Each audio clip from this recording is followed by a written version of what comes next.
BJP ಮೇಲೆ back to back FIRಗಳು 3 ದಿನದಲ್ಲೂ ಕೂಡ ಆಗ್ತಾ ಇರೋದು. ಟಿ ರವಿ ಇರ್ಬೋದು, ಯತ್ನಾಳ್ ಇರ್ಬೋದು, ಎಲ್ಲರ ಮೇಲೂ ಆಗ್ತಾ ಇದಾವೆ. ಇದು ರಾಜಕಾರಣ ಅನ್ನುವಂಥದ್ದು. ರಾಜಕಾರಣ ಮಾಡಕ್ಕೆ ಹೋಗೋದಿಲ್ಲ. ಅವರು ಬಾಯಿಗೆ ಬಂದಾಗ ಮಾತಾಡಿದ್ರೆ ಕ್ರಿಮಿನಲ್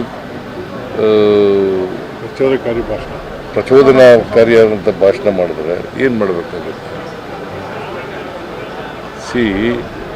ನೆಮ್ಮದಿ ಶಾಂತಿಯನ್ನು ಕಾಪಾಡ್ತಕ್ಕಂಥದ್ದು ಅತ್ಯಂತ ಅವಶ್ಯ ಅಲ್ವಾ?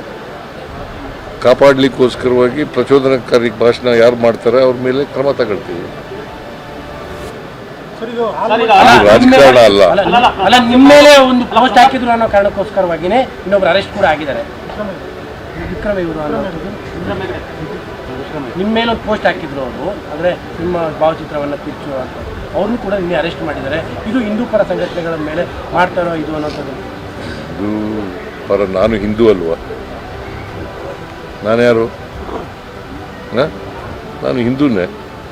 ನನ್ನ ಹೆಸರಿನಲ್ಲಿ 2 ದೇವರುಗಳಿದ್ದಾವೆ, ಈಶ್ವರ ವಿಷ್ಣು 2 ದೇವರುಗಳಿದ್ದಾವೆ.